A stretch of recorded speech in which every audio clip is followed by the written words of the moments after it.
All right, in the interest of time, I think we'll get going.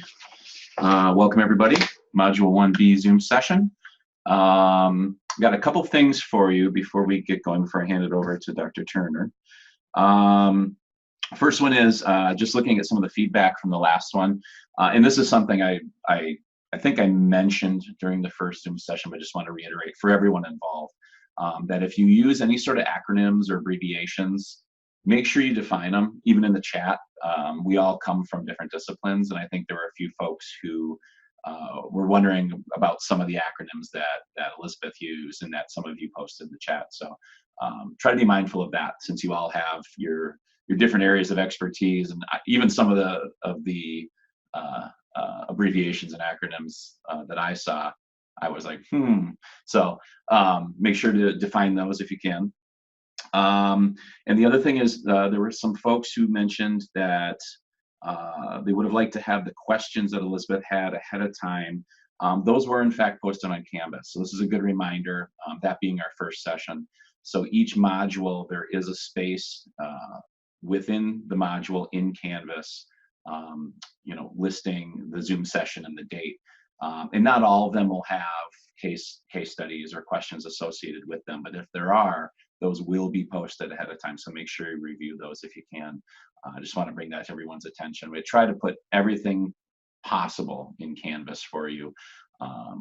So if you notice something that's missing, or if there is something that looks like it should be there, it is not, definitely let me know right away. I do miss things, so just let me know for sure. And I need to ask, so who is joining us from the phone number 248-804-1595? I have you unmuted. This is Alexis. Is that Alexis? This is it. Okay, great. I'm gonna just rename you, okay? I'll mute you again. Just make sure we have everyone accounted for. And then who's joining us from the number 248-974-7847. You're unmuted. Go ahead. This is Megan McCoskey. Oh, hey, Megan. Okay, great. Let me rename your number there.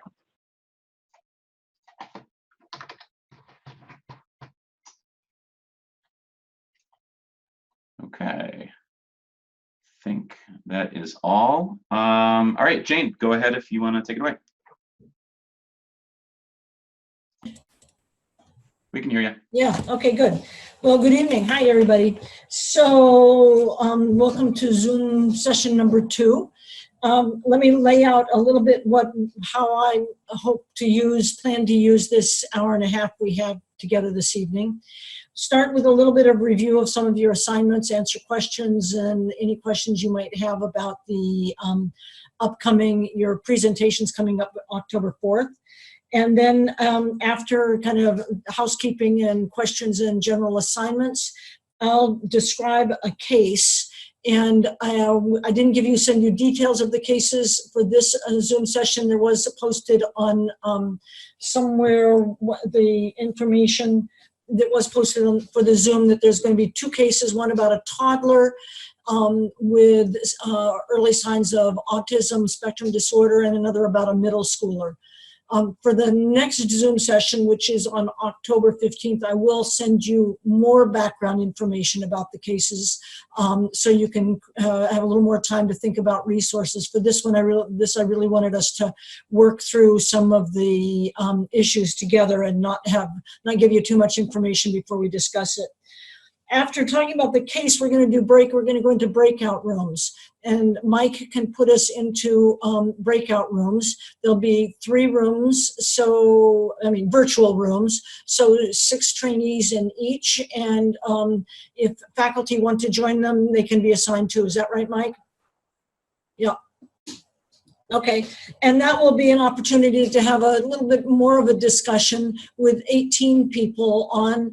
You don't have a chance to say very much because there's so many people on. So that'll be a little more chance for discussion in a small group, and then we'll recoup somewhere around 6:10 or 6:15. We'll regroup, get a little bit of feedback from each of the breakout groups, what were the highlights.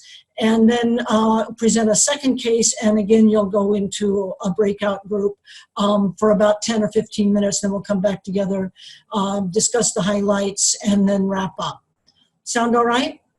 So that's the plan. That's the general plan for this evening. A little bit different than last week's session, and different than I did this session last year. Last year we stayed together for the whole first session, and then based on feedback from trainees, we did the breakout groups in my second Zoom session, and that everybody seemed to like that really better because there was more chance for discussion.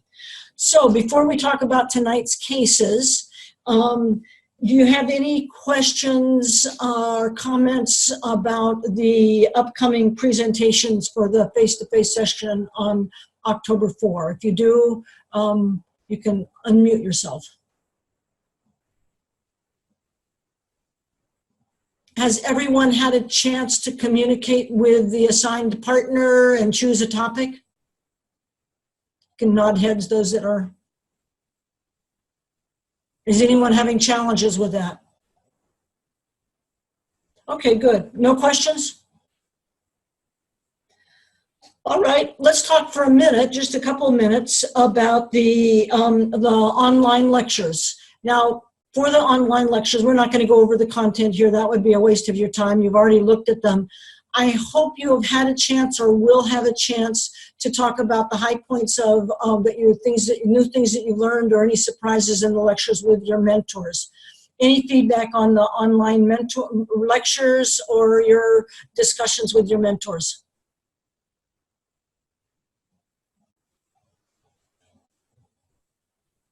Has anyone had a chance to talk with your mentor about some of the reading, some of the lectures?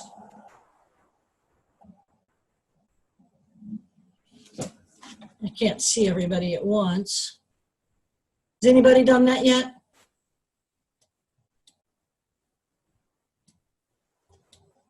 Has everybody had a chance to meet with their mentor? Kristen says in the chat that both lectures were really good. Okay, well, thanks.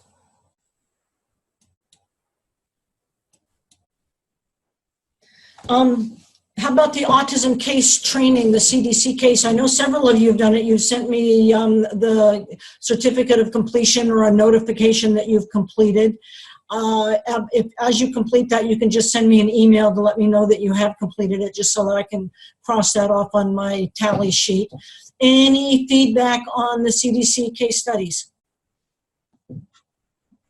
Hi, it's Steve. I thought it was very interesting because it gave me a glimpse into what pediatricians or other medical doctors are, what process they're going through when they're screening very young children for autism, whereas, you know, having a background as a psychologist and working in the mental health field and really getting into kind of the nuts and bolts of diagnosis, I am used to coming at it from a different angle. So I found it very helpful to know what kind of the wider medical field is doing when it comes to that screening.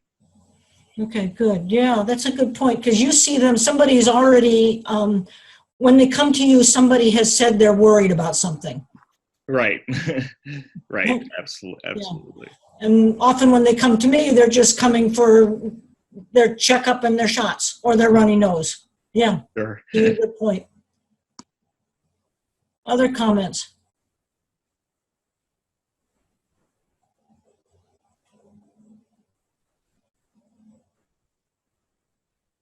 The difference between requirements between private insurance and Medicaid.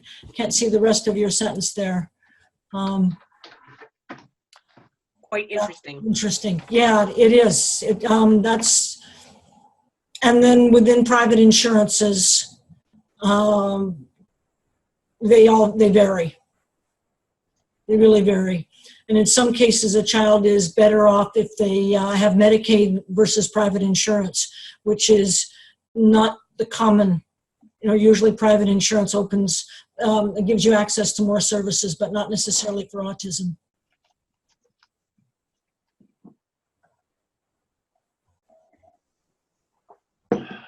Anybody else? Okay, well, oh, did you find that any of the language, was the language overly medical? Did you find that it was challenging, even in the lectures or in the CDC program? Any challenges with the jargon? No. Okay. Well, as we go forward, I will try to avoid jargon. But when you're in a profession, and from all of you, you're in the process, some of you have been in your professions for a long time and some of you are entering them. When you've been in a field, you adopt the language of that field and you forget what's plain language and what is jargon. And I'm sure I will do that. I am a pediatrician. I live in a pediatric world, and I talk medicalese often. Now, I talk with families, so I try to use plain language. As we're talking, I will try to use mostly plain language, plain English. I am sure I will slip in some jargon. And sometimes I will intentionally use jargon so you can learn some of the jargon. Because most of you, you're doing the LEND because you're going to be working in interdisciplinary arenas, and it will be helpful to you if you know some of the jargon from other disciplines. So, but stop me if I use anything that is too, that you don't know exactly, you don't know what I'm talking about. Or you just think I need to, kind of clean up my act and use more plain language. Okay, so I'm going to start with a case. I'm going to read a case to you, a case that I saw in clinic a while ago. It's not too fresh, it was a few months ago, but a case that I saw in clinic at a safety net clinic in town. And this is a 27-month-old whose mother brought him to clinic. He had not been there for a very long time. He's actually overdue for his well child visit, but she didn't schedule him for a well child visit. She brought him for a sick visit because of concerns about his speaking. We had not seen him since he was about 4 months old. He really dropped out of care. So he's 24 months, and she brought him in because she was concerned about him not speaking, and the reason she got concerned is she has a new baby who is now 9 months old, and the 9-month-old speaks better than the 27-month-old. She's also noted that she started getting worried about 2 months ago and called early on. I think you're all familiar with early on now. If not, we can have more conversation later. And the mother also said that her aunt has a daycare and volunteers sometimes, and the mother volunteers sometimes there, and has noticed the other kids also are speaking much better than her son. She thinks he hears well. He seems to hear her all right, though he doesn't respond to his name, and he doesn't talk at all. He cries a lot. He's a very irritable child, and he has... she called it falling out. He falls out that's worse than a temper tantrum. When he's upset, he can't say what he wants, and he just gets on the floor and he bangs his head and he kicks. Lasts about 5 minutes each time. He sleeps okay, but he bangs his head to go to sleep. And when he wakes up in the night to get himself back to sleep, he bangs his head again. And he bangs his head whenever he's upset. She did do the intake with early on, and early on said, you need to go see your doctor, and they were concerned about autism. Past medical history, he was born at full term, no problems as a newborn, a little behind in his motor development. And again, we haven't seen him since he was 4 months old. We have not had a chance to monitor his development. He eats well, but he won't eat with a spoon or with a fork. He can't drink from a cup on his own. He doesn't take changes well. He doesn't like to be around other kids. Again, past medical history, no history of head injury, no history of seizures. As far as she knows, no exposure to lead. He has been to WIC. He has no trouble with his peeing and pooping. He's still in diapers. So that's the basic history of this little guy. And then on physical examination, his height, weight, and head circumference are all at about the 40th percentile for age. And the physical exam is completely normal, except that he's very active, doesn't interact with the examiner, and has no verbalizations and doesn't respond to his name. Nor does he respond when the examiner points across the room and says, "Hey, look at that." He looks at the finger, not across the room. I don't know if you're familiar with that test of joint attention. We can talk about it later. So that's kind of the presentation. I hope that from what you've read and what you've seen gives you a little bit of an idea of where we go from here. Before you go into breakout sessions, any questions for me? Well, before we do that, first let's ask, are there any screenings that we should be doing at this age? He didn't come for a well child visit, but we want to take advantage of his being there. What screenings would you expect to be done at this age, a little over 2? I'd expect an MChat and an ASQ. Okay, so the MChat is the modified checklist of autism in toddlers? Okay. At what ages is that supposed to be done? 18 and 24 months. Good, exactly, yeah. Now he's a little over that, but we would want to do it. It's still a good screener for his age, and we missed it before. Very good, yeah. And the ASQ, what is that going to help us with? Just get a baseline idea of what sort of skills he has, although, he's got a pretty good idea that he's delayed, but just to get an idea of what things he's been exposed to and had the opportunity to try versus maybe having a new sibling. Mom hasn't given him the chance to do some of those activities. Okay, yeah, because on the ASQ, there are certain things that one does of, say, stacking blocks or coloring or drawing a circle or drawing a line, things that sometimes kids, the answer is they're not doing it because they've never had the opportunity. And yeah, the ASQ, here we're talking about the ASQ 3, it's the third version, the ASQ Ages and Stages 3. It looks at a number of domains of development. Does anybody remember which domains it looks at? What they're labeled? And some are fine motor, gross motor, social, communication, or like expressive language, or receptive language. Yeah. Yep. And something called problem solving. Yeah, and the good thing that one of the reasons to do the ASQ, you've got a pretty good idea his communication skills are really delayed for his age from the history. But we don't really know about the other skills. How are his motor skills? How are his problem-solving skills? He may just have an expressive language delay, and so it's hard to assess his receptive language when his expressive language is delayed. So the ASQ will tell you more. It'll tell you quite a bit more. And also, and the MChat really focuses in on the signs of autism. So his MChat score was he failed 11. Pretty significant. And on his ASQ, his score in the realm of communication was essentially 0. His gross motor skills were in the normal range, fine motor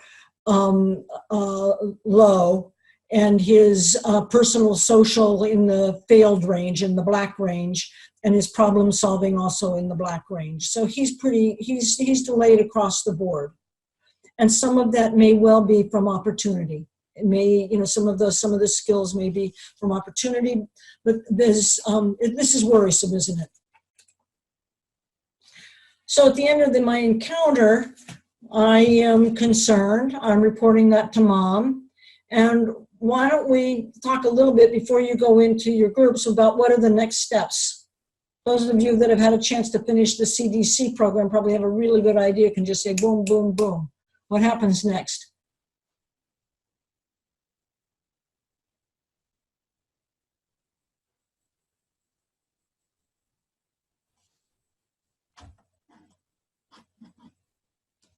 Would it be like the diagnostic evaluation by the interdisciplinary team?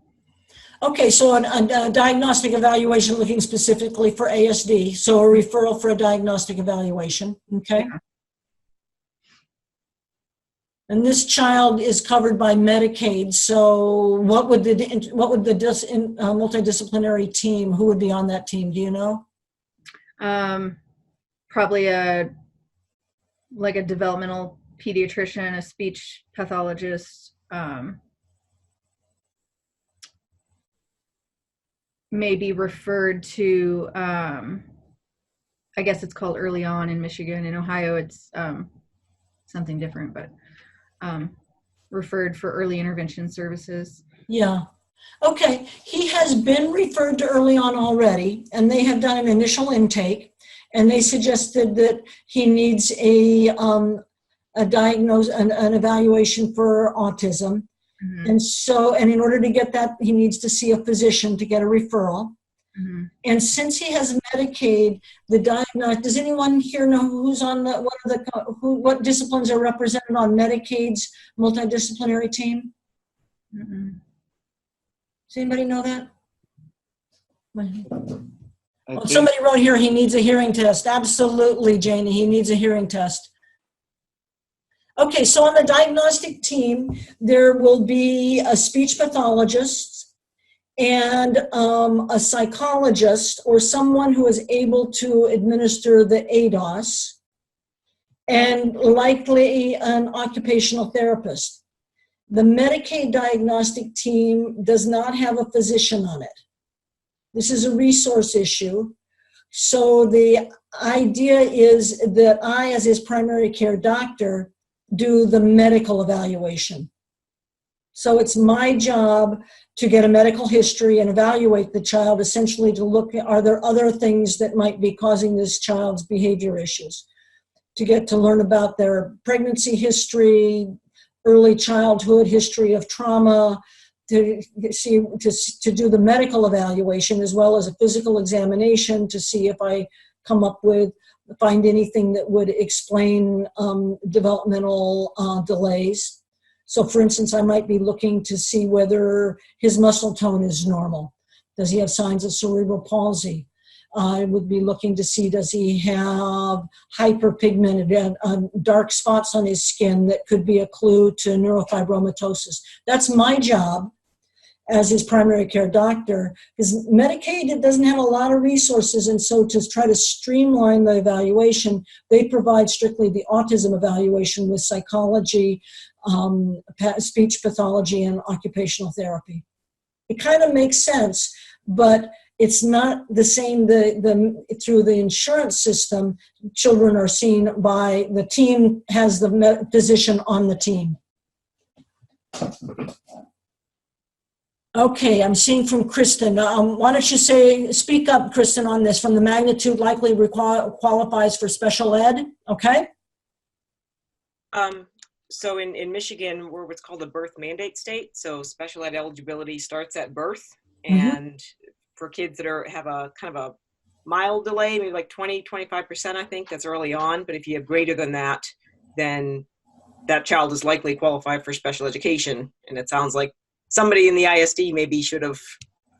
Well, except that at this age, the early on and the special education is going to look the same. It's going to come to the home, but there may be more intensive services.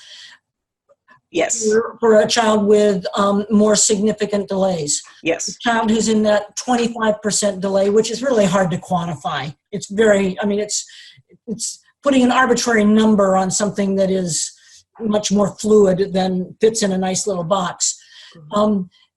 For a child who has a mild delay, might be a teacher consultant comes to the home initially once a month, and then after a couple of visits comes once a week, and then once a month. And a child like this might have the speech person coming once a week and be coming once a week and more intensively. Yeah. Jane, there's a question in the chat, some discussion around, does the autism referral for evaluation have to come from the physician for Medicaid patients, or can it come from CMH? My experience, it has to come from a physician. If CMH is concerned, they have to go to CMH. CMH provides the evaluation, but they need to see a physician for that medical evaluation. It's not that they need it for somebody to say, an evaluation needs to be done, but it's by routing it through the physician to make an official referral that they ensure that the child has that medical evaluation. So a family can call CMH, and it used to be that that's what they were supposed to do, just go directly to CMH. But it's in my experience now working at the county health department that if somebody goes to CMH, they are then sent to us for a medical evaluation. Yeah, a family, when I work at Ypsilanti, like we just have families call CMH and say, I'd like an autism evaluation. So that's like how they get the testing done, because even if we make a diagnosis, not all CMHs will respect that. So they won't all take that as... Yeah, they have to do their evaluation. Pretty much, it's changing because there's so backlogged. It's like an 8-month or 10-month wait in most counties. Some now, if the child is evaluated by a multidisciplinary team, and if it includes an ADOS and includes an ADOS score, some CMHs will accept that and grant eligibility for services based on that. That is changing from month to month. And part of that is in response to having the backlog and a waste of resources to have them seen have a child who's already been evaluated and then have to go through the evaluation again. It's a waste of the child's time, it's a waste of the parent's time, it delays getting services, and it wastes the CMH team time also. Okay, well, I think it is time to go into small group, all right? I'm going to have you go into small group. Here's what I'd like you to do in the small group. I'd like you to discuss what are the next steps, where do you go from here, more of what we've been talking about. Are there other evaluations that need to be done? Is there other information you want? And then what are the needs and the resources, and take a blank piece of paper and chart out a care map for this child. Is that confusing, or does that sound all right? What are the next steps, and what would his care plan, his care map look like? What are the resources that he needs? I know you don't know him very well. Some of this you just kind of have to use your fantasy. So think about what the family needs as well. Great. So what's going to happen is you're going to be essentially worked out to virtual team rooms. You're in groups of 6, okay? So we find in the past that with this, it works best when you're in the small groups, if everyone you can go ahead and everyone unmute so you can have a discussion, and perhaps designate one person to take the notes, and in this case, another person perhaps to, go ahead and draw out a bit of a care map, and we'll come back together and debrief. We'll come back together in about 10 minutes. Yeah, so it goes by really quick. But I'll broadcast a message to everyone to give you kind of a 1 or 2 minute warning, and then you'll automatically be brought back together, okay? Okay, well, why don't we start with breakout group 1. Do you know who you are? Breakout room 1 is Alex, Batul, Haley, Jessica, Carrie, and Megan Quist. Okay. Breakout room 1, do you want to tell us about any highlights, or you might want to start with some of the information you really need to be able to, figure this out? So what are some of the highlights of your discussion, breakout group 1? We had a lot of questions about like family support and community support that already might exist. So wondering if the parents, if there is a father involved, grandparents, other family members that would be in that family support. And then wondering too about within the community, is the mom involved in any sort of other groups, where he would have opportunities for other social engagement, things like that. And then wondered about, oops, I don't know what just happened, sorry. But that was mostly our discussion about like what we might be missing or needing. Okay. I see a care map there. That looked pretty good. So for taking about 5 minutes to throw together the care map, I think this looks pretty good, don't you? You got the child and the family, and there's so much information missing, you've sort of got placeholders more than anything, right? Yeah, this was my quick mock-up, but we talked about the advocacy portion, like referring the mom to Autism Alliance of Michigan and letting her know that there's private family grants out there that organizations offer to pay for private services if the child needs additional speech or OT or things like that. And legal, we weren't really sure. There was some exploration to go there. Okay. Does anybody else in group 1 have anything they wanted to add?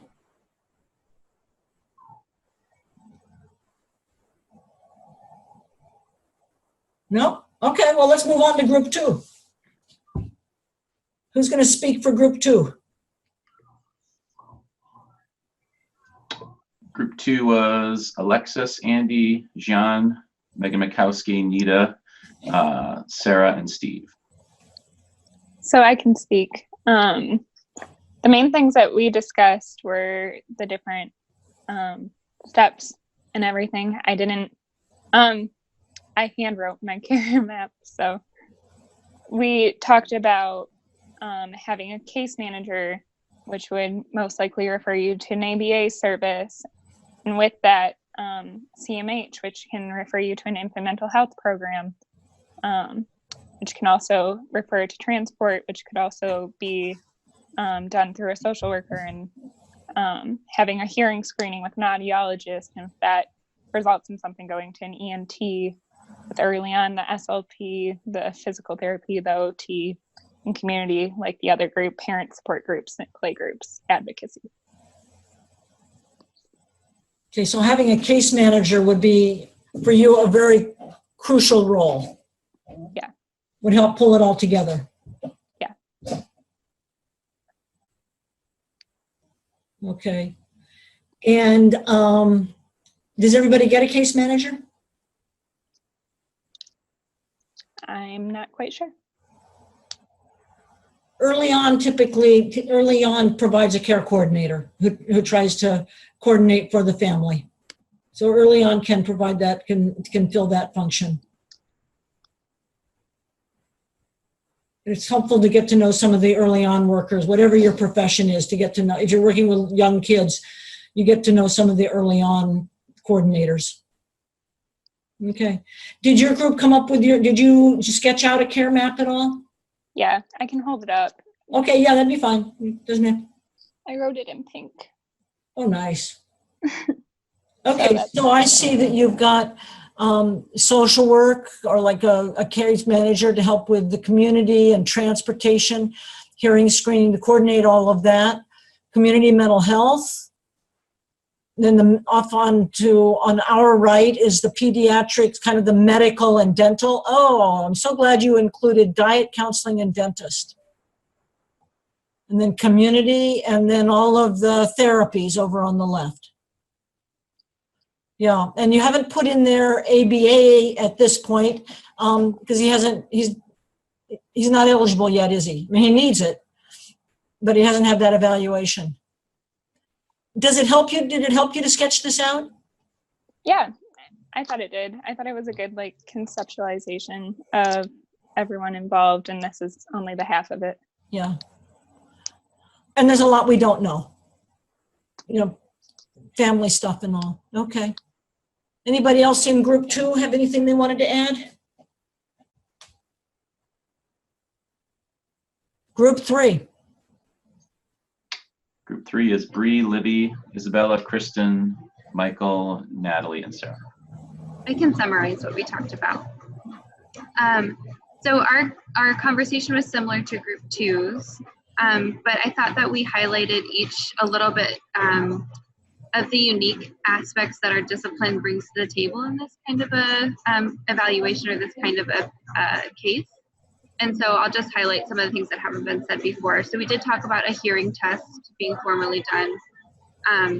Occupational therapy talked specifically about, in addition to assessing fine motor skills, activities of daily living, focusing on the family's resources, their goals for the patient, and their perception of what the patient's strengths are and tailoring their treatment plan along those lines.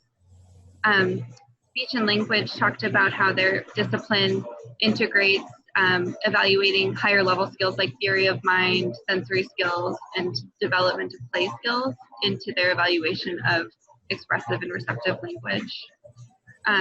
We talked about the psychology evaluation and how that leads to, in the case of an autism diagnosis, that leads to assigning to a behavioral analyst, a functional behavior assessment, more interviews with the parent, and then essentially crafting a behavior plan for the family. And then we also talked about the role of a case manager and identifying what social supports are available to the family, so referring them to social work as needed. Okay, thanks. Have you got a care map? Did somebody sketch one? Maybe. Not you, but is somebody else on the team? Anybody? Or you just kind of talked it through? Chris, I did it. Kristen, yay! All right. I only had black. That's all right.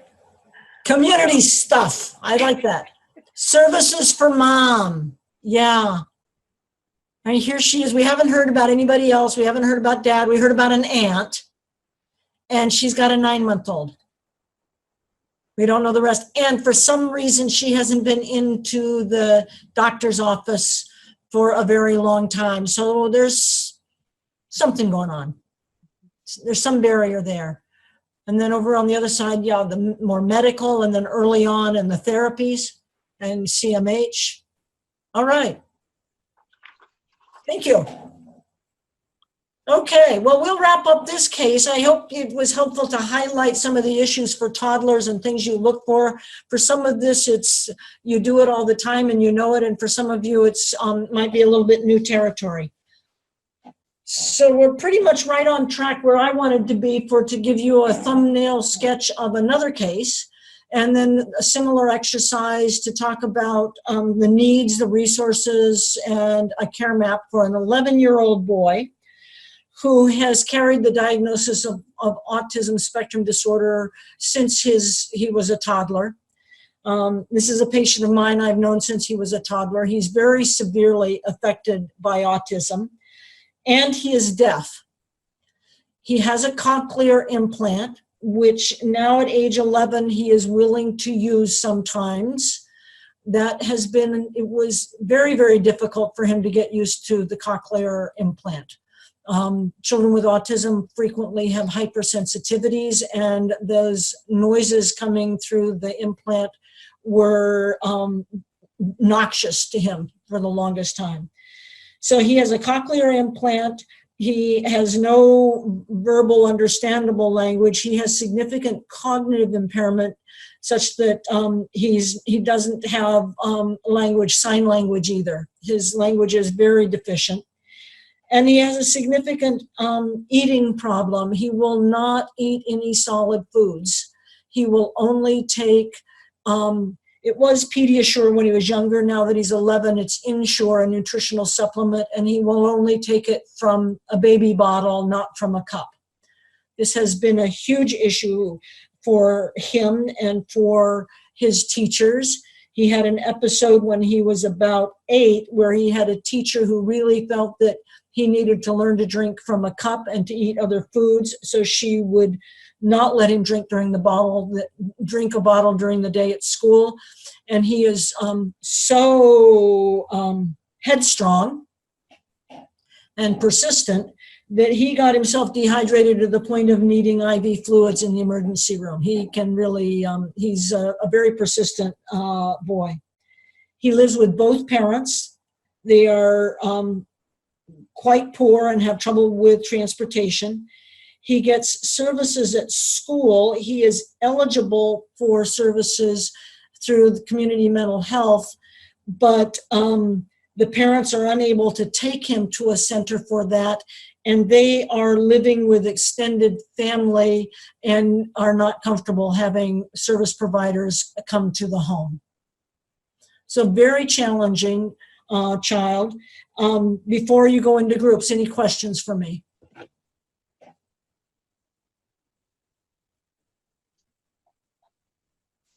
Is he an only child?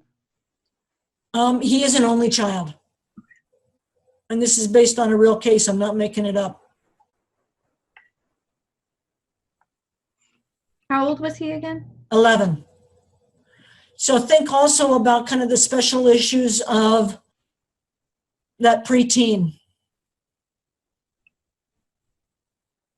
And his height Does and he his suck weight his thumb? are typical for an 11-year-old. He's not huge, but he's not a tiny little kid. And that plays a role too, just in terms of getting him places.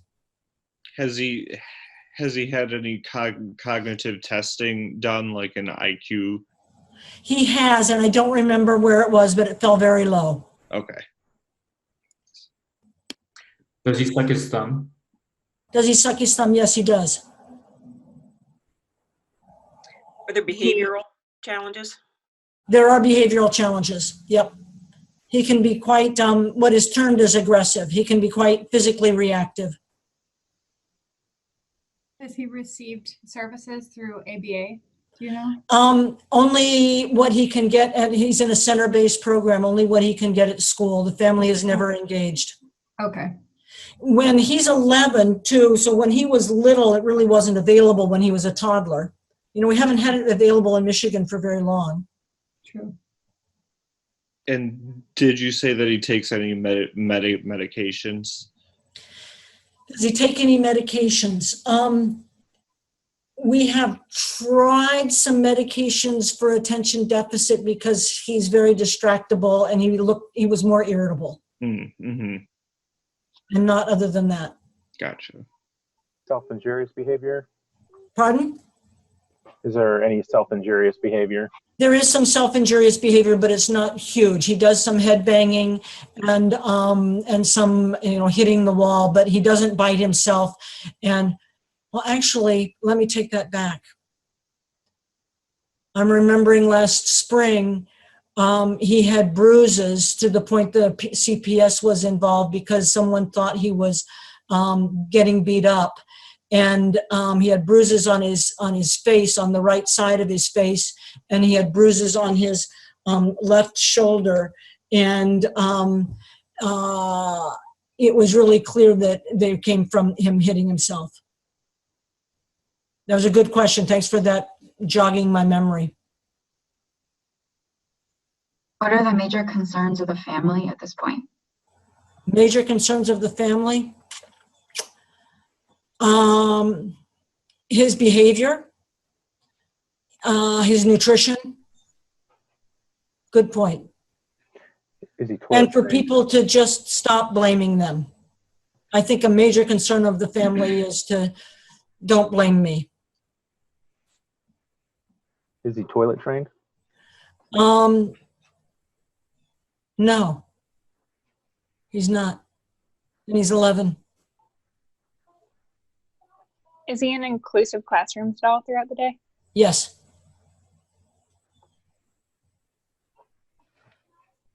Okay, I'm sure there's more information, but it's 6:30, so let's go into, so we have some time to debrief. Do you feel like you have enough information to begin to talk about what resources he needs and what are some of the issues? You're not going to solve it. Or if you are going to solve it, please come to my clinic. All right, same procedure, everybody. We'll LORP you out to your rooms, and I'll send a message when 2-minute warning. We're all set, Jane. Okie doke. So why don't we get started with a different group this time? Group 3 went last time. Let's let group 3 go first this time. Great, I can kind of summarize what we talked about. So we thought that in this case, the family might be having some buy-in issues. And we thought the best way to kind of deal with that is to identify with them what their major concerns are and what to prioritize to give them the most bang for their buck and like figure out what they can really buy into. And our guesses on that were that it might be something like communication and toilet training. And both of those would require some more, some ABA. So we were thinking that in order to get him into more ABA, if the family would agree that there are some services we might take advantage of, such as Medicaid non-emergency transportation, which is something that is new that I learned about, and it's covered specifically for Medicaid patients to transport them to appointments. And the other thing is a lot of ABA centers, or I guess CMH centers, have cars that they can drive clients home with, and the bus can take them right from school to ABA. So we were thinking about transportation needs in those ways. We were thinking about transitional needs. So he's getting to the age where we're going to have to start thinking about vocational planning. And one of the people in our group mentioned Michigan Rehabilitation Services to try and get that moving. And then some family support organizations like ARC and Friendship Circle that might be able to support the family in those areas. I think those were the main things. We thought about feeding as a major issue as well, and perhaps going to some sort of feeding clinic through OT, maybe addressing it with his ABA plan, including a feeding program, consulting a dietitian, and working with physicians to make sure that there's nothing medically causing the feeding issue. Good point. Be nice to know how his teeth are, because that could be interfering. So this one, like even from the ABA perspective, is just an excellent example of the level of coordination, interdisciplinary coordination that it would take. Even for us as ABA to do a feeding program, we would need to consult dietitians, pediatricians, to make sure there's no issues, a dentist, to make sure that there's no problems going on there, like you said. And then, with this hearing, audiology, all those things, like I said, this is a perfect example of just the level of coordination that it takes. Yeah, thanks. Did you guys make an attempt at a care map? Yep, this is Kristen. Okay.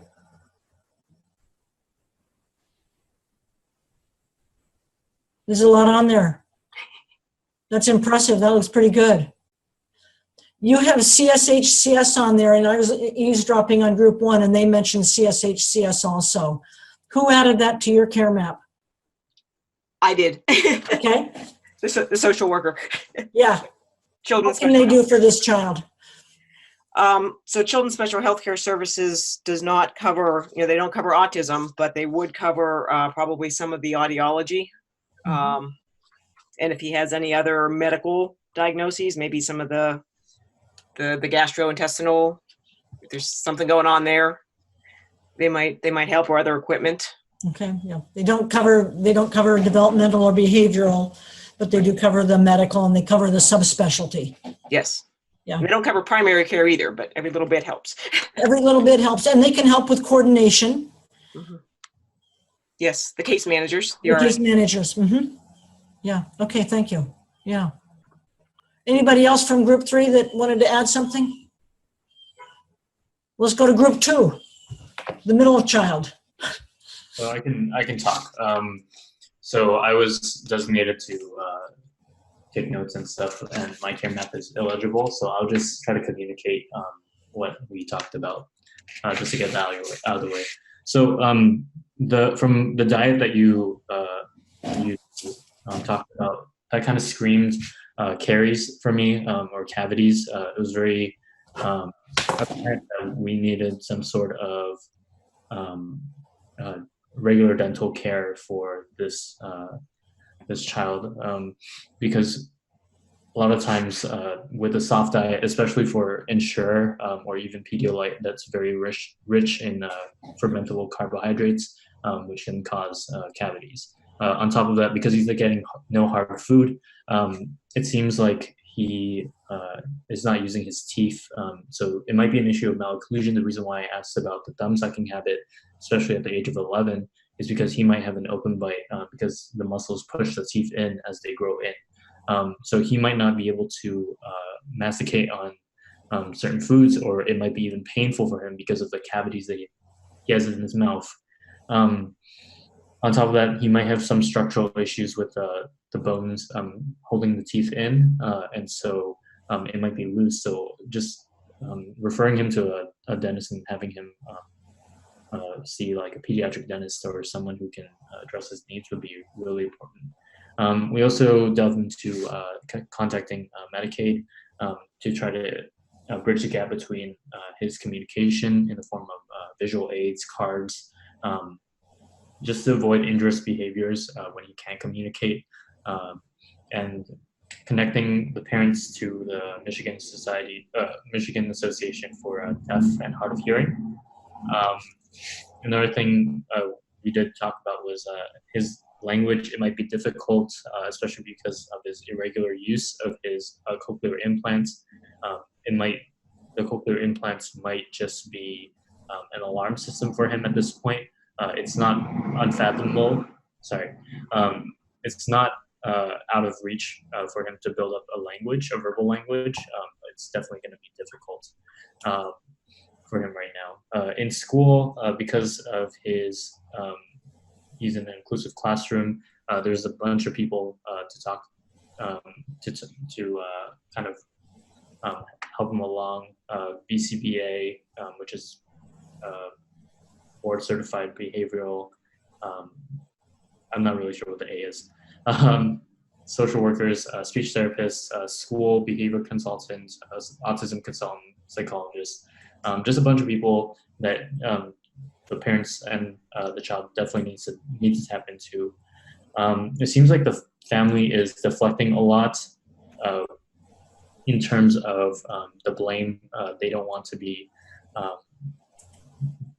We're trying to figure out a way to bring the family and the child, for the family to be not more involved, but to help the family along in the form of grants. I know that was in the first case. We weren't really sure about what kind of grants were offered, but kind of investigating more in that direction, as well as maybe a housing voucher to move them out of their current housing situation so that they can have a private space for them. And then the last thing was transitioning to a preteen. We talked about this in the previous Zoom session, but to have talks about appropriate touch, and a lot of schools are neglecting to teach that as part of the curriculum, especially for children with special needs. So, Excellent.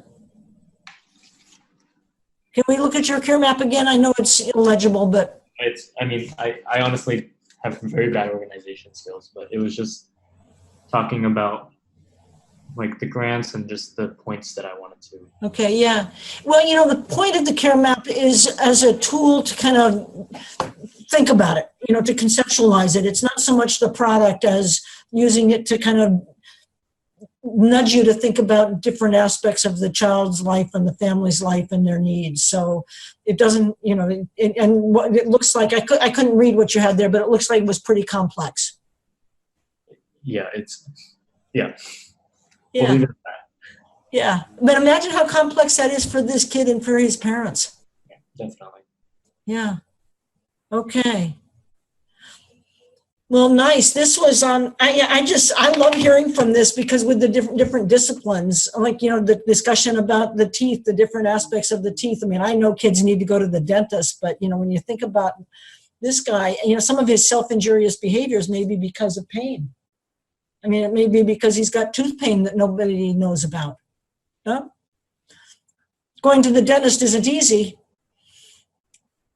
He pretty much, for routine care, probably needs to be sedated because it's, or with somebody who's really, we'll get into more of that, or maybe you can tell us more about that. There are some ways of working with kids, but he doesn't want anybody to come near his mouth. So a lot of pediatric dentists have a lot of further training with children or even people with special needs. And obviously this is a neglected population, but a lot of times, sedation might be what comes to mind, but we're trying to kind of avoid that. There are talks about not having, what is it called? Where it's kind of crude, and it seems crude, but just having like a papoose board. So Mhm. basically like Velcro straps across. It seems like a very barbaric thing to strap somebody down, but a lot of times the people are very they feel safer when you keep them in a secure Okay. environment, and it's to help facilitate kind of the safety of the patient as well as the provider. So yeah, so definitely a pediatric dentist or someone who is very, very comfortable with this. Obviously, we would attempt treatment, but sedation wouldn't be something that we would automatically go to. Yeah. Good point. Thank you. Yeah, because part of it is that if you feel that you have to sedate, they're not going to get routine care, because you don't want to go to sedation, every 6 months just to clean the teeth. So a number of kids that I've seen go to the dentist every few years because it's such a big deal with the sedation and the risk of sedation and all. So if you can find a way to do it that keeps them safe and everyone safe around it. Well, we are coming up on the hour. Hey, Let me open it up for, yeah. We have one more group left. Oh, I which group believe, did I forget? I believe One. group one. Yeah. Oh, sorry, one. That's Who okay. I was listening in. I'll share my screen if somebody else wants to walk us through it from the team. Sorry, group one.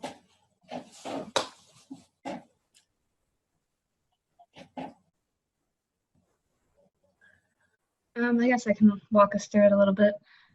So for school, we said like OT, PT, the special ed instructor, the SLP. I'm not sure just like the teachers in the classroom. Is that what's TC? Or a teacher consultant. Yeah, teacher consultant. Okay. The screen went away. But all those people for the OT would be relevant for a lot of the sensory things, and I think that would be partially related also to making the child more comfortable with the cochlear implant even. The SLP for language, they're also involved with feeding, the PT, all the basic stuff. Also seeing the child's cognitive level, there'd be the audiologist involved for the hearing impairment. Also as the teacher consultant, the person that helps with the impairment. I don't know what the teacher consultant is. Thinking about AAC devices, which is the augmentative communication, if that's maybe a way of communication for the child if they aren't signing and aren't speaking. And then transition planning is what we kind of talked about as well for as they're approaching the teenage years. Also, there's some services if the child is considered homeless, which if they're only living with extended family and don't have a permanent home, they could fall into that category. I don't know a lot about that, but they were saying there's potential transportation and some other things that would be included if they fell in that category. For medical, there'd be the dietitian, potentially getting involved in a feeding clinic. We talked about dental as well, the physician, an ABA possibly for the toilet training, as well as the self-injurious behavior, and maybe getting rid of the thumb sucking since he is approaching his teenage years and getting more age-appropriate behaviors. Legal, potentially getting CPS involved depending on the home situation, and considering, even though it's a ways away, but guardianship for when he reaches adulthood. Advocacy, a lot of parent education about importance of the services, because it seems they might be a little resistant, which is partially due to lack of transportation, but maybe educating about how important and how helpful they could be to him, as well as social work, considering grants that could help them with financial aspects. Within the community, potentially involvement in deaf culture, as well as finding ways to help aid with transportation, as well as potentially housing if that's an issue with the extended family, and getting parents involved in support groups, as well as potentially respite care to give the parents a break and looking at the child's independence in the future as he approaches adulthood. Very nice, very thorough. And some of these things we discussed as we went to the other groups. And yeah, you mentioned CPS, and CPS did get involved because of self-injurious behavior. And hopefully you can use, CPS can bring resources and be not punitive. Of course, every family, when CPS is involved, before anything happens, the first response is feeling attacked. Though CPS really is there to provide support, and maybe they can help. Other thoughts from group one?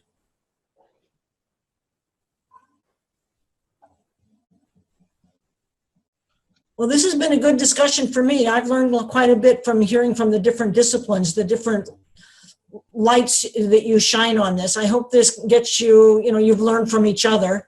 And being in the small group, you don't get to hear from everybody, but you get to hear a little bit more from each other. And we have reached the hour. It's my clock. My computer says 6:59. Does anybody have any comment? I'm not able to see all the chats. Any comments before we close?